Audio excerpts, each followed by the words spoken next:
A continuación, Radio USEC presenta Palabras Peligrosas, un programa radial que instala la literatura como un arma de desarme, de remesón, de conocimiento y placer. He aquí el peligro de las palabras, con la conducción del escritor y narrador Jorge Calvo. Hola, hola, ¿cómo están, queridos amigos que nos acompañan en nuestro programa Palabras Peligrosas? Un programa cultural orientado fundamentalmente a la literatura, que resulta posible gracias al auspicio de Universidad SEC, Sociedad de Escritores de Chile, y Signo Editorial. Y a continuación, para no desperdiciar ni un segundo, tenemos un invitado de lujo hoy día con nosotros y queremos aprovechar al máximo el tiempo que nos ofrece este espacio para conversar de temas que no siempre son habituales acá. Nuestro invitado de hoy se llama Cristian Montes Capo, es doctor en literatura y profesor asociado en la Universidad de Chile en las cátedras de literatura chilena contemporánea y teoría literaria. Se desempeña en el Departamento de Literatura de la Facultad de Filosofía y Humanidades. Ha publicado numerosos artículos sobre literatura hispanoamericana y chilena en distintas revistas de la especialidad. Es autor del libro Osvaldo Soriano, una contrautopía posmoderna, y de una serie de capítulos insertos en libros especializados en literatura chilena e hispanoamericana. Ha realizado investigaciones en Estados Unidos, Alemania, Cuba, Argentina, entre otros países. Ha sido becado por el DAAD alemán para realizar investigaciones en el Instituto Iberoamericano de Berlín. Ha sido profesor visitante en la Universidad de Friburgo, Alemania. Es un verdadero honor tenerte esta tarde con nosotros, Cristian. Le damos la más cálida bienvenida. Como esto es virtual, no te podemos servir un trago o algo así, pero tendremos que tomar agüita a la distancia. Muchísimas gracias, Jorge. Muchas gracias, Gabriela. Muchas gracias, Jorge. Para mí un gusto enorme estar acá, con todo gusto. Mira, queríamos comenzar como lo hacemos normalmente con algunas preguntas así como: ¿tú consideras que las palabras son peligrosas? Yo creo que pueden ser peligrosas, ¿no es cierto? Porque explotan en significaciones muchas veces independientes del uso que se hace de ellas. Fíjate que nunca se me va a olvidar que en un curso de retórica que daba Nietzsche, decía, que está publicado, decía que las palabras mismas, ya ellas mismas son interpretaciones de algo, ¿ya? Por lo tanto, es muy difícil tener poder sobre las palabras. El lenguaje no es un medio sumiso para pensar ni para expresarse. Las palabras tienen mucha energía en su potencial, digamos, ¿no? No son fácilmente capturables. Es difícil decir lo que uno quiere decir. A lo mejor es casi imposible por los efectos mismos de las palabras. O sea que podemos decir que las palabras en sí ya son la máscara de algo, ¿no? Así parece, ¿no? Sí. Al lado de eso. Y eso ya es peligroso. Eso ya es peligroso. Exactamente. Hay un texto muy interesante, Severo Sarduya, que se llama el discurso sobre el barroco, ensayo sobre el barroco, y cuando él analiza el texto El lugar sin límite de Donoso, él dice que ahí él piensa en esa condición del lenguaje y de las palabras en cuanto que siempre están enmascarando otra cosa. Entonces es como el personaje de la Manuela justamente, que si se le saca una máscara, adentro hay otra máscara y así infinitamente. Y hace esa relación entre esa característica de la palabra y lo que es el personaje, el travestismo del lenguaje y el travestismo en los personajes. Súper interesante. Quiere decir que cada vez que conversamos entramos en laberintos que nunca conducen a los mismos lugares, digamos. Oye, otra pregunta, rápida, sí. ¿Cuál es tu signo, Cristian? Es Leo. Leo. Leo, sí. ¿Y cuál es tu color preferido? Mi color preferido es el azul porque me gusta estar siempre bastante cerca del mar y estoy muy seguido. Yo creo que ese es mi color. Qué bien, ¿eh? ¿Y tu hora preferida del día? ¿Cuál es la hora que más te gusta en el día? El conticinio, lo vespertino, así como Ah, cuando ya se empieza a oscurecer, sí, esa es la hora que me siento mejor y por eso que es la hora que generalmente estudio mi guitarra, que yo soy guitarrista clásico y estudio mi guitarra y me gusta escuchar la música que toco. Es, es muy interesante. a esa hora. ¿Cómo está ahora Bien. ya, ligerito? Gabriela, ¿tienes tú alguna pregunta para Cristian? Bueno, primero agradecer a Cristian por su tiempo, la generosidad de compartir sus conocimientos y palabras. Y bueno, quería preguntarte, ¿cuál es tu palabra favorita? ¿Cuál palabra te encanta? Ya sea por su sonoridad o Ah, significado. claro, una palabra. Tal vez siempre la palabra carencia ¿Ya? siempre me ha sido interesante, productiva, como que se abren muchas significaciones. La palabra carencia, hasta su ¿Sí? sonoridad me atrae, digamos. Ujú. ¿Y cuál es tu palabra que no te, qué palabra no te gusta? Eh, a veces las palabras alambicadas, por ejemplo, yo nunca me voy a olvidar que viendo las traducciones de un poema, de un verso de Rimbaud, Ujú. que lamentablemente no leo francés, no tengo nunca me formé bien en eso, entonces vi una traducción de un verso, dice, cuando sentía la belleza en mi rodilla y me harté de ella, y fui viendo las distintas traducciones, y una decía, y la encontré, y me harté de la belleza y la encontré execrable. Entonces Mm, me impresionó cómo podía haber una traducción tan mala, sí, cosa muy mala. imposible, imposible, y esa palabra execrable me quedó para Mm, siempre como una palabra sí, odiosa, es una palabra ruidosa, execrable.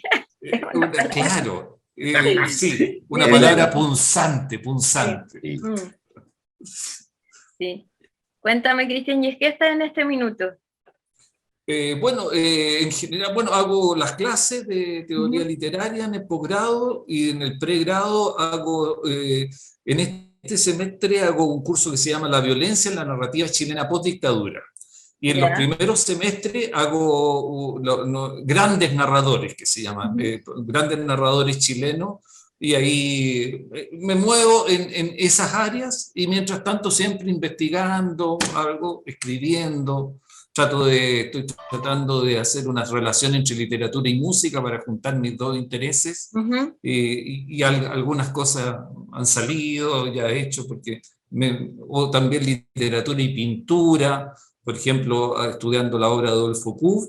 Entonces me Ujú. interesa hacer dialogar estas tres disciplinas artísticas, literatura, pintura y música. En eso estoy un poco con eso, Súper con interesante.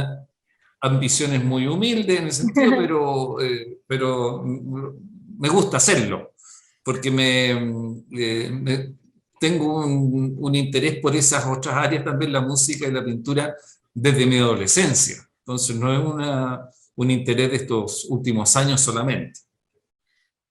Oye, Perfecto. a mí me gustaría, aprovechando tu experticia en literatura latinoamericana y chilena contemporánea, conversar un poquito de algunos temas. Eh, Tú sabes que ahora se viene la Feria del Libro de Santiago el día 11 y está dedicada a grandes escritores chilenos, digamos, que pertenecen al patrimonio. A ellos está dedicada la feria. Y en este programa nosotros con Gabriela normalmente estamos entrevistando a autores toda la semana, pero la mayoría abrumadora son poetas, ¿me entiendes? Ahí ganan por paliza los poetas, son por cada 10 poetas aparece por ahí un narrador lejano. Y creo que en este país los poetas también en cierto sentido la llevan, en el sentido de que ellos en el área de la poesía han desarrollado mucho el lenguaje y son expertos en hacer todo tipo de experimentos de cualquier clase, vuelan en jet, digamos, van en el jet, mientras que los narradores todavía aquí andan en carretera, tengo la sensación yo. Son bastante más modestos en sus experimentaciones. Pero a mí me gustaría hacerte una consulta, hablando de Donoso, precisamente, que pertenece a la que llamamos generación del 50, donde se incluye gente como Lafourcade y Edward también. Pero son también contemporáneos de lo que se llamó el boom latinoamericano. A Donoso incluso lo incluyen en el boom. Y lo curioso que a mí me llama la atención siempre es que en el boom se habla mucho de la influencia que tiene de Faulkner en varios autores, en García Márquez, en Rulfo, en Onetti, hablan de la influencia faulkneriana. ¿Tú consideras que esa influencia faulkneriana se manifiesta en la narrativa latinoamericana desde la generación de 50 para adelante de alguna manera? Sí, sí, pienso que sí, aunque más, diría yo, con los novísimos que con la del 50 inicial, porque si tú revisas todas esas primeras novelas de los del 50, Para subir al cielo de Lafourcade, Coronación de Donoso, La difícil juventud, más bien se ve una influencia de otra naturaleza, se ve una influencia de la literatura, de la narrativa existencial, que así le llama Julián María a partir del texto que escribió sobre Unamuno, empieza a hablar de narrativa existencial, ¿ya? Y acuérdate cuando Jorge Iván Hübner dice, estos jóvenes, en ese texto que escribió en el Diario Ilustrado, ¿no es cierto? Juventud en crisis, se llamaba, como una interrogante, dice, estos jóvenes le ha hecho muy mal leer tanto existencialismo, leer a estos filósofos franceses porque les ha dado, claro, les ha proyectado una imagen y una visión de mundo tan oscura, tan pesimista, claro, tan lóbrega y tan decepcionada del ser humano, y ahí Lafourcade responde a la semana y dice, a toda honra, justamente somos existencialistas, porque eso nos ha permitido buscar mayores niveles de autenticidad respecto a cómo el ser humano se piensa a sí mismo, a la sociedad y cómo pensamos la literatura. Y por eso en el manifiesto de Claudio Giacconi, que él escribe el manifiesto del 50, él dice, claro. no es tan importante las tramas, sino que lo importante es el buceo psicológico. Y en ese buceo psicológico vamos a lograr hablar de los chilenos fuera de los estereotipos que venían del criollismo, sino que ya algo así como conocer el alma de los chilenos, ¿no es cierto?, la psiquis de los chilenos, y para eso justamente se van de lo local y escriben, están situados, pueden estar situados después en cualquier parte del mundo. Claro.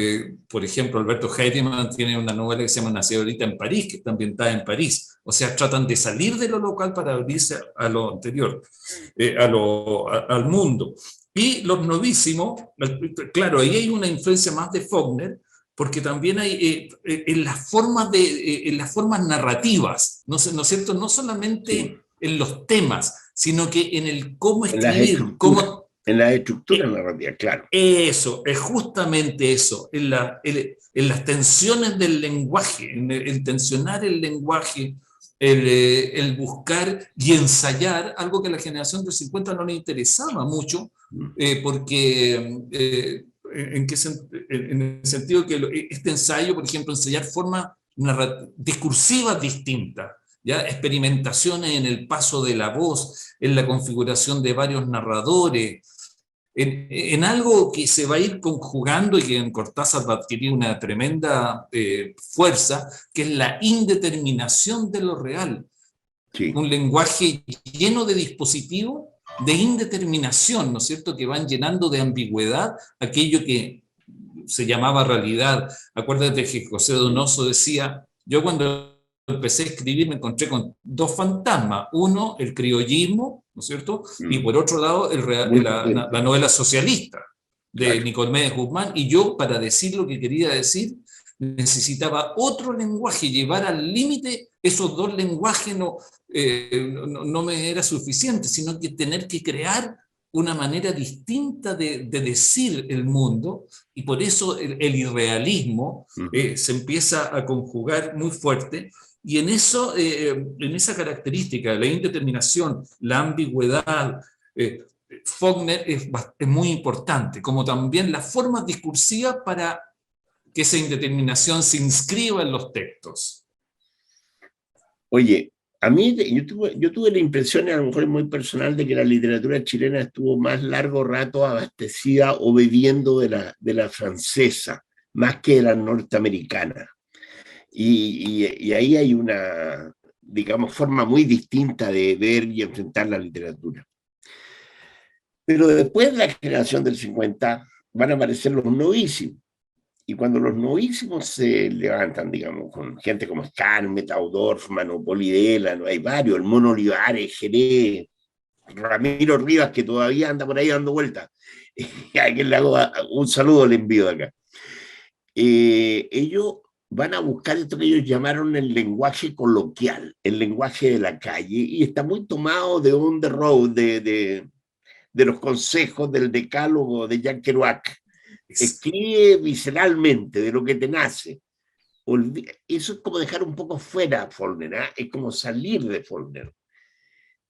Eso pienso yo también, eso pienso yo, porque toda esta generación de los novísimos, ¿no es cierto?, es justamente de dónde se nutren, de experiencias tan fuertes como el hipismo, como la revolución cubana, como la figura de Fidel Castro, como la experimentación con las drogas, entonces estos personajes juveniles de los textos, por ejemplo, de Skármeta, El entusiasmo, Desnudo en el tejado y Tiro libre, no, son pruebas o son muestras justamente de esa fuerza, de esa nueva energía que hace que a través de esos referentes que estábamos hablando, el lenguaje ya necesite estar transitando permanentemente entre lo popular y lo docto. Skármeta en una entrevista decía, mis textos son así, entonces yo me nutrí de la literatura clásica, de todo eso, y eso está presente de alguna manera también ahí, pero también de lo popular, de la experiencia popular, no solamente de la cultura popular. Entonces, como que se desdibuja la oposición entre cultura letrada y cultura popular a partir de esta conjunción de tantos aspectos, como decíamos, en esta especie de contracultura, y una contracultura muy interesante que en el caso de Skármeta, tú ves que entre el primer libro, El entusiasmo del 67, Desnudo en el tejado del 69 y Tiro libre del 72, igual, a pesar de que lo que fluye de manera más, perdón la redundancia, de manera más fluida, es toda esta conjunción de esta juventud que está descubriendo el sexo, está descubriendo los viajes, está descubriendo la droga, está descubriendo los movimientos políticos, pero en Tiro libre, que ya estamos en el 72, ya en ese mismo libro de Skármeta, las preocupaciones de esos jóvenes también tienen que ver con lo que está pasando en la política y en lo concreto. Hay como una especie de descubrimiento del otro, ya no es solamente un deseo egótico o egocéntrico por experimentar la vida en toda su intensidad, sino que también un acceso al otro, y en ese otro la demanda, empiezan a haber unas demandas de justicia, una conciencia social. Entonces vamos viendo cómo la narrativa va cambiando también lentamente, mostrándonos visiones de mundo diferentes. Sí. Oye, esto del lenguaje coloquial también en un momento determinado llega hasta la poesía, afecta a la poesía. Digamos. Me imagino ese poema terrible de la generación de Beat, el vómito, el vómito ese que...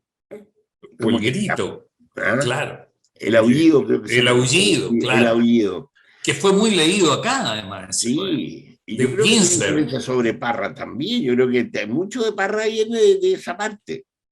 Creo yo, en mi idea, porque yo lo mío, la poesía no es mi fuerte, pero sí de Gabriela. Gabriela sabe más que yo de esto y puede a lo mejor hacer también su comentario. Porque si no me acaparo yo mucho el micrófono. Sí, se van cruzando, habla. Perdona, Gabriela, por favor. Sigue tú, Cristian. extensivo. No, por favor. No, sigue tú. No estaba muy interesante lo que estabas diciendo.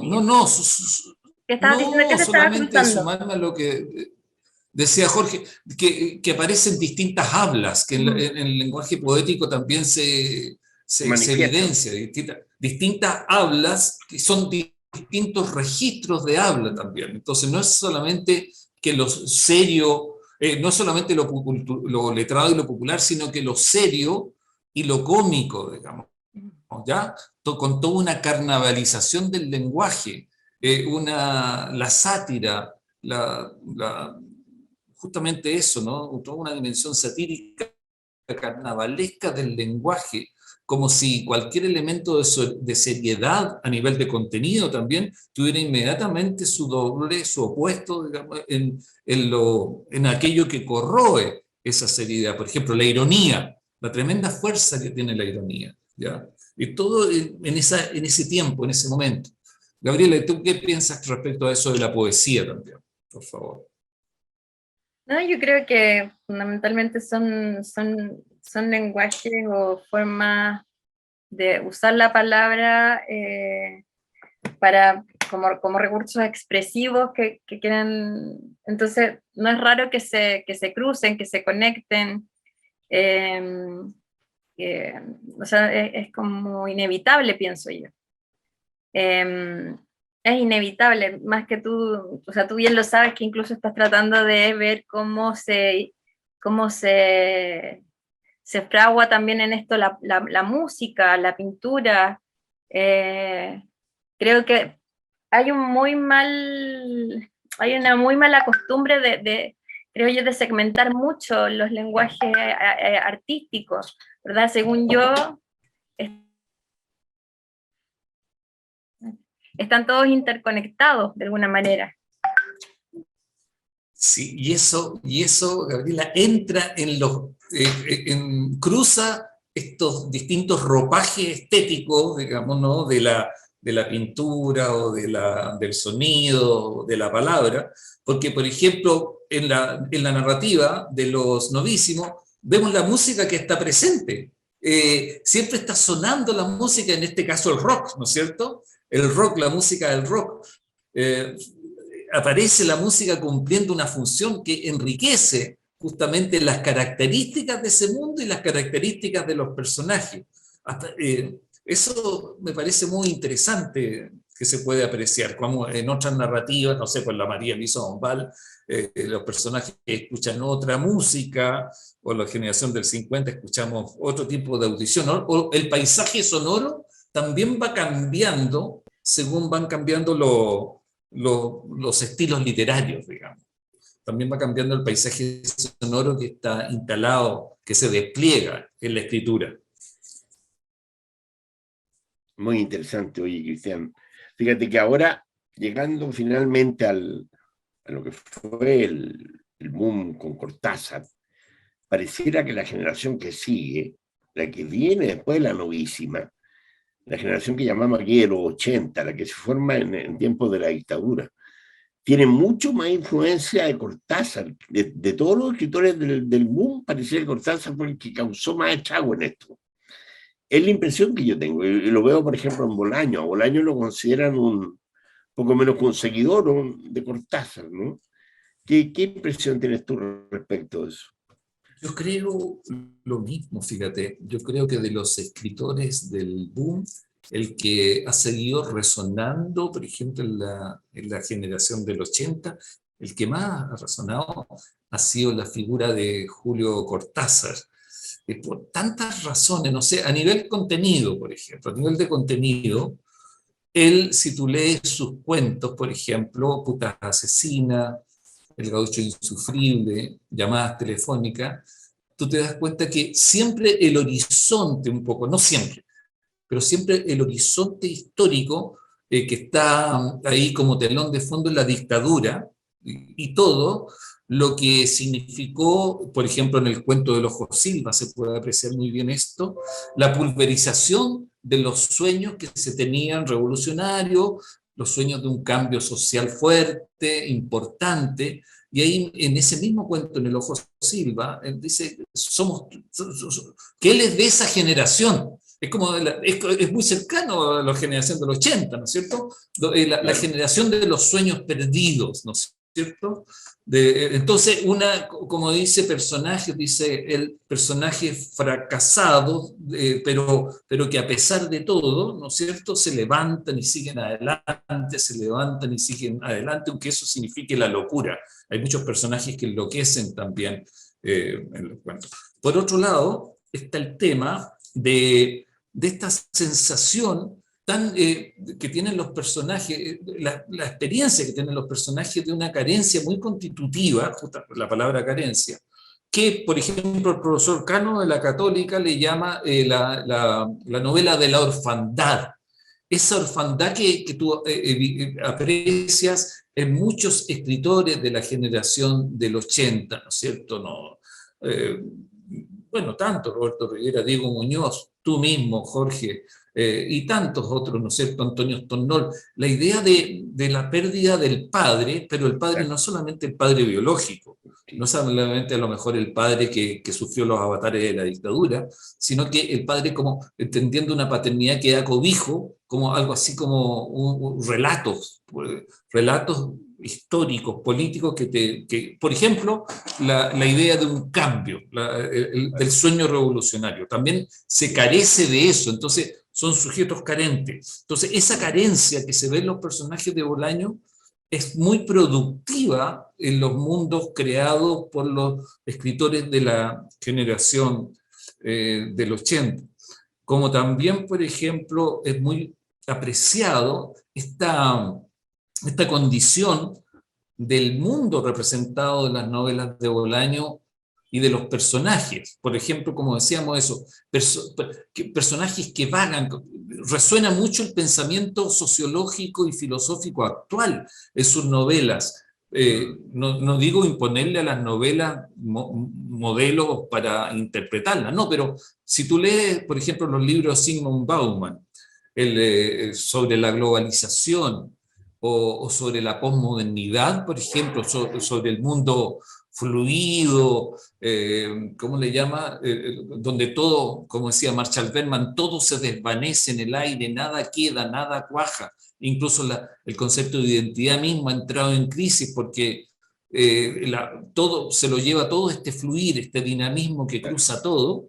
Entonces, los personajes de Bolaño, por lo menos en su cuento, andan siempre como perdidos buscando algo y van cruzando por distintos lados y te vas dando cuenta que en todos lados se encuentra lo mismo. Y no hay forma de cómo se muestra la dificultad de acceder, de fundar una relación con un otro.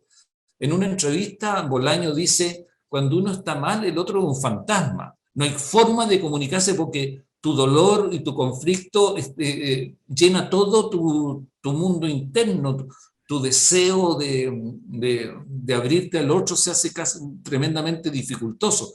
El problema de la comunicación, por ejemplo, está muy bien visto, tratado en Bolaño. Por un lado, entonces, en la generación del 80, uno ve muchos esos mismos motivos, distintas formas, como entendemos la palabra sobreviviente. ¿Ya? No es solamente un sobreviviente de la dictadura, de lo que pasó en dictadura, sino que es un sobreviviente que vive a pesar de que sus sueños fueron pulverizados, sus sueños colectivos, ¿cierto? En la generación del 80 también vemos muchos escritores, porque la generación del 80, como dice... como dicen los críticos, hay tantos estilos, hay tantas características que lo único que tienen en común es la condición etaria, más o menos de edad es parecida, porque son todos muy distintos. Pero hay ciertos comunes denominadores, porque hay una cierta, como dice la profesora Patricia Espinosa, que si hay un tipo de épica, son épicas individuales, como si se hubiera roto en el país de alguna forma un tejido social. Instancias que permitían perfilar una comunidad. Hay una ruptura de las formas comunitarias que hay algunas novelas del 80 la representan tremendamente bien. Eso a nivel global se ve en la obra de Bolaño. Entonces yo veo una relación muy importante. entre Bolaño y la generación del 80. Está muy cerca de la mano. No sé si quieres que hablemos de Cortázar un poco también. A mí me gustaría, mira, quedan dos minutos y medio de programa. Nada, se nos pasó volando. Y quería preguntarte, ¿qué distinción notas tú de la novela actual, de la narrativa actual, en referencia a la generación del 80? ¿Hay algún cambio? ¿Has podido identificar alguna tendencia narrativa? En las escritores, por ejemplo, que están cerca de los 45, que se llamaba La narrativa de los hijos, donde está Nona Fernández, Alejandra Costamagna, Diego Zúñiga y todos, si vemos eso, lo que fue la novela de los hijos, lo que diría yo que hay un común denominador, la dificultad para imaginar un futuro, ¿ya? Como si lo vivido en la época de la dictadura dejó en la transición resabios tan importantes de, como dicen algunos sociólogos, del miedo al otro, de la dificultad de establecer vínculos un poco más comunitarios, el trauma, que la literatura chilena hasta el día de hoy, gran parte, adolece de ese trauma que hace que esta literatura esté más contaminada de melancolía que de duelo. De esto se ha escrito mucho, hay un libro que se llama Alegorías de la derrota, de Idel Veravelar, que lo trata muy bien. Entonces, estas novelas de estos escritores que tienen como 40, 45 años, esas novelas de ellos que se insertan en lo que se llama la novela de los hijos, vale decir, los hijos cuyos padres vivieron las vicisitudes de la dictadura en forma directa, en esas novelas yo pude captar una dimensión apocalíptica. ¿En qué sentido apocalíptico? No en el sentido religioso, sino que en el sentido de que da la impresión de que se ha producido una ruptura simbólica tan importante que es muy difícil construir un futuro, imaginarse un futuro. Y resulta que es muy complicado no poder imaginarse un futuro, porque eso quiere decir que todavía se está procesando de manera muy conflictiva justamente el pasado. Entonces, si no se procesa el pasado sanamente, es difícil imaginar un futuro. Eso se ve en algunas novelas de lo que se llamaba la generación de los hijos, por ejemplo, que sería un matiz de diferencia ya. Palabras peligrosas, un programa radial que instala la literatura como un arma de desarme, de remesón, de conocimiento y placer. He aquí el peligro de las palabras, con la conducción del escritor y narrador Jorge Calvo.